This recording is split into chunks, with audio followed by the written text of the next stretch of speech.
Hello everyone, आज है 5 मई और आज इस वीडियो में हम बात करने जा रहे हैं वेदांता के बारे में। देखिए, बहुत बड़ी कंपनी है, काफी दिग्गज कंपनी है, एक बहुत बड़ी गिरावट के दौर से गुजर रहा है ये शेयर। इस वीडियो में हम बात करेंगे कि क्या ये खरीदारी का सही मौका है कि नहीं, और खरीदारी करे भी तो किस तरीके से करे, किस लेवल पर करे और कितनी दूरी तक करे। तो देखिए, वीडियो को शुरू करें उससे पहले अगर आपने अभी तक चैनल को सब्सक्राइब नहीं किया है तो प्लीज अभी इसे सब्सक्राइब कर लीजिए, क्योंकि आगे भी बहुत सारे वीडियोस हैं जो आपको काफी ज्यादा हेल्प करेंगे। तो चलिए शुरू करते हैं। तो जैसे कि आप देख सकते हैं कि 78 रुपीज के ऊपर वेदांता का शेयर जो है वो ट्रेड कर रहा है। पिछले एक महीने की हम बात करें तो एक महीने में 25 से 26% का यहाँ पर ग्रोथ है। चार्ट काफी इंटरेस्टिंग, आप देखिए 66 रुपीज तक का लो था, बढ़िया इसने बाउंस बैक किया, 84 रुपीज तक गया, फिर से गिरावट आ गई, 76 रुपीज पर आके आई है। फिर इतनी बड़ी रैली आई कि 89 रुपीज तक पहुंच गया। उसके बाद गिरावट आई कि भैया 78 रुपीज पर लाके इसको छोड़ दिया। तो अब इस पर तेजी आई, गिरावट आई, तेजी आई, गिरावट आई।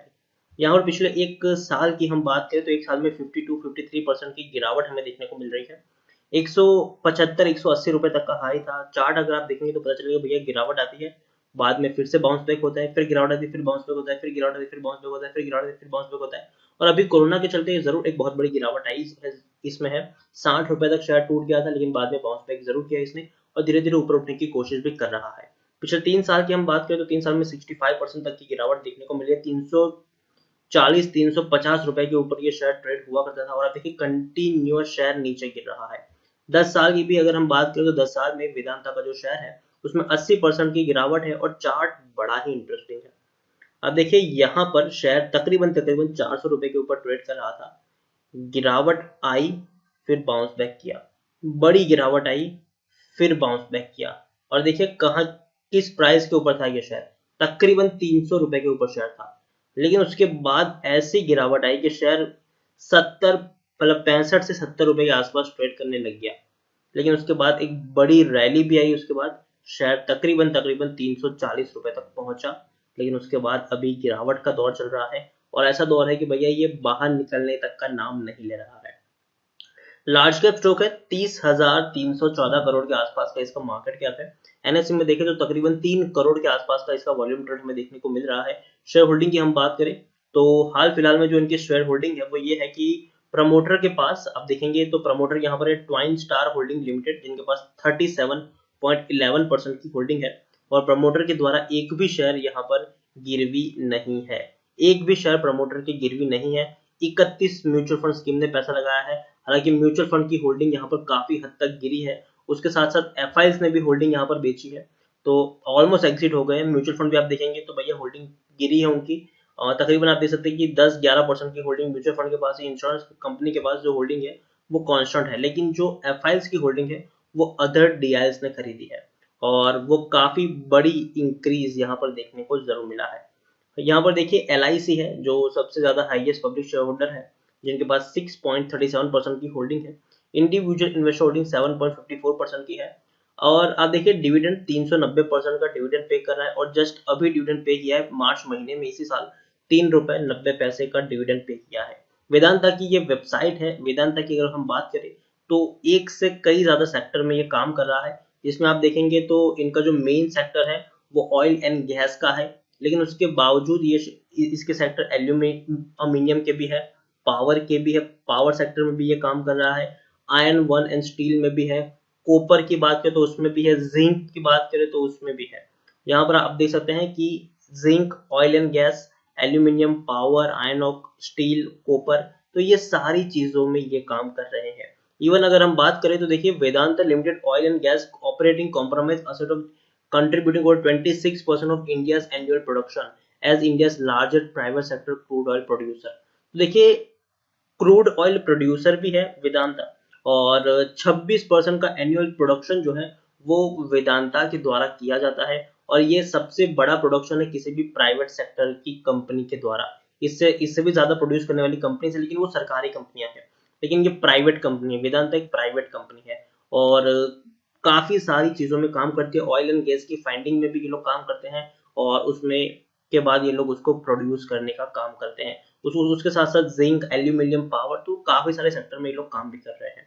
वेदांता के बारे में अगर हम बात करें तो इनकी जो टेक्निकल रेटिंग है वो भी कुछ खास अच्छी नहीं दिखाई दे रही है। पी 8.16 है, इंडस्ट्री पी 7.11 है। बुक वैल्यू आप देखेंगे तो 209 है, प्राइस टू बुक वैल्यू 0.38 है, ईपीएस 9.67 है, डिलीवरी 32-33 के आसपास देखने को मिली है। According to Moneycontrol user 78% लोग यहाँ पर खरीदने की सलाह दे रहे हैं, 14% लोग यहाँ पर बेचने की सलाह दे रहे हैं और 8% लोग यहाँ पर होल्ड करने की सलाह दे रहे हैं। उसके साथ साथ अगर हम यहाँ पर इनके कर्जे की बात करें, बैलेंस शीट के ऊपर नजर डालें तो जरूर कंपनी के ऊपर तकरीबन 37,700 करोड़ का कर्जा भी है, लेकिन कंपनी अच्छा खासा प्रॉफिट भी कमा रही है। दिसंबर क्वार्टर में 890 करोड़ का प्रॉफिट कमाया है, सितंबर में 2,900 करोड़ का प्रॉफिट कमाया है, जून में 250 करोड़ का लॉस इनको जरूर हुआ था, लेकिन उससे पहले मार्च में भी सिर्फ कुछ ज्यादा ही था, सिर्फ 40 करोड़ का ही प्रॉफिट था, लेकिन उससे पहले दिसंबर में 4,875 करोड़ तक के भी प्रॉफिट इन्होंने कमाए हैं।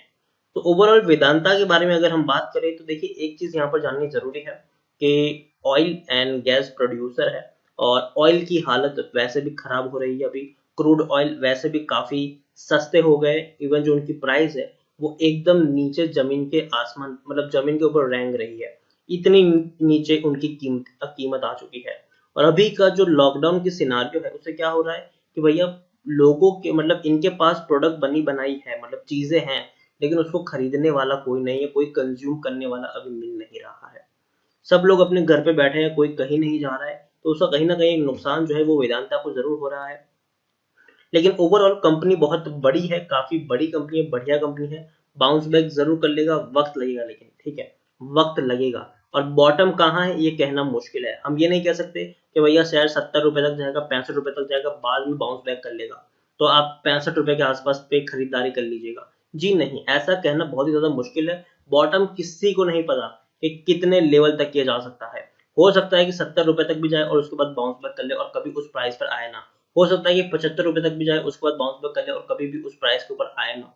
तो यहाँ पर हम क्या कर सकते हैं, और ये भी हो सकता है कि भैया 75 रुपए तक भी जाए, 60 रुपए तक भी जाए, तो ये कहना मुश्किल है यहाँ पर। तो आप क्या कर सकते हैं, अगर आपने खरीदा है और आप लॉस में हो तो आप मेरे हिसाब से आप अभी भी इसमें बने रह सकते हो। वक्त लगेगा इसको बाउंस बैक करने में, लेकिन मुझे लगता है कि शेयर बहुत जल्दी बाउंस बैक कर लेगा। और जिन्होंने नहीं खरीदा है वो चाहे तो थोड़ी सी फ्रेश बाइंग यहाँ पर कर सकते हैं, लेकिन अगेन मैं कह रहा हूँ 75 रुपए के ऊपर थोड़ी सी आप चाहे तो शेयर खरीद सकते हैं। अभी के अभी स्ट्रेट अवे मैं खरीदारी की सलाह नहीं दे रहा हूँ, 75 रुपए के आसपास आप थोड़ी सी छोटी सी क्वांटिटी खरीदे, फिर वेट करें, फिर अगर शेयर थोड़ा और नीचे जाते हैं 70 रुपए पर तब थोड़ी और क्वांटिटी खरीदे, फिर वेट करें, अगर उसके बाद 65 पर जाता है तब थोड़ी और क्वांटिटी खरीदे, फिर वेट करें। तो ये एक स्ट्रेटेजी हो सकती है कि आप इसमें इस तरीके से इन्वेस्टमेंट कर सकते हैं। अगर आपको इसमें 100 शेयर खरीदने हैं तो पहले 25 खरीदें, फिर वेट करें, फिर 25 खरीदें, फिर 25 खरीदें, इस तरीके से आप अपना पोर्टफोलियो को बढ़ाएं। लेकिन हाँ, लॉन्ग टर्म में जैसे ही जो सिचुएशन है कोरोना की वो नॉर्मल हो जाएगी, जैसे ही लॉकडाउन खुल जाएगा, जैसे ही कोरोना, हम कह सकते हैं कि भैया खत्म हो जाएगा कोरोना, उसके बाद ये शेयर में एक बड़ी रैली हमें जरूर देखने को मिल सकती है। और काफी बड़ा स्टॉक है, फंडामेंटली स्ट्रांग भी है ये शेयर। तो मुझे लगता है कि आप चाहे तो खरीदारी कर सकते हैं, लेकिन अगेन थोड़ा रिस्की भी है, ये बात हमेशा याद रखिए, ये शेयर रिस्की है ये। तो ऐसा नहीं होना चाहिए कि आप एक बहुत बड़ी क्वांटिटी इसमें फंसा दे। जी नहीं, कुछ लोग कहते हैं कि सर मैंने 5,000 शेयर खरीद लिए, 10,000 शेयर खरीदना चाहता हूँ, मैं 3,000 खरीदना चाहता हूँ, तो वो एक सही डिसीजन नहीं होता है। अगर आपको शेयर खरीदने ही है तो आप अपना बड़ा जो हिस्सा है, आप अपने इन्वेस्टमेंट का एक बड़ा जो हिस्सा है वो निफ्टी 50 की कंपनियों में लगाए तो काफी बेहतर होगा। ये वो कंपनियां हैं जिसमें आप छोटा सा हिस्सा खरीद सकते हैं, ना कि कोई बड़ा हिस्सा। आपको अगर बड़ी खरीदारी करनी है तो आप रिलायंस इंडस्ट्रीज है आपके पास HDFC बैंक है, आपके पास हिंदुस्तान यूनिलीवर है, आपके पास डीमार्ट है। ये ऐसी कंपनियां हैं जो आपको धोखा नहीं देंगी, ये रिस्की कंपनियां हैं, ठीक है। इसमें आप छोटी क्वांटिटी लगा सकते हैं ताकि भैया चल गया तो बढ़िया प्रॉफिट मिल जाएगा आपको उसमें से, ठीक है। लेकिन सेफ साइड में रहने के लिए आपको बड़ी कंपनियों को चूज करना पड़ेगा। तो ये बात आप हमेशा ध्यान में रखिए। वेदांता जरूर आप खरीदारी कर सकते हैं, लेकिन जैसे कि मैंने कहा एवरेज करने की जरूरत पड़ेगी तो छोटी छोटी क्वांटिटी ही खरीदे, और ज्यादा बड़ा निवेश करना एक सही डिसीजन नहीं रहेगा यहाँ पर। तो इसी के साथ वीडियो को एंड करूंगा। मुझे लगता है कि शेयर में उतना पोटेंशियल है कि शायद कुछ महीनों में 100 रुपए के ऊपर से ये शेयर जा सकता है। कुछ महीनों में, मैं कब जाएगा ये भी कहना मुश्किल है, लेकिन हाँ कुछ महीनों में चला जाएगा ये शेयर, जैसे ही सिचुएशन थोड़ी नॉर्मल होगी। तो वीडियो को यहीं पे एंड करूंगा। अगर वेदांता के बारे में आपका क्या कहना है वो आप मुझे कमेंट में लिखकर बता सकते हैं। आपको वीडियो पसंद आया हो तो प्लीज इसको लाइक करें, शेयर करें, चैनल पर पहली बार है तो प्लीज इसको सब्सक्राइब भी जरूर कर दीजिएगा। Thank you.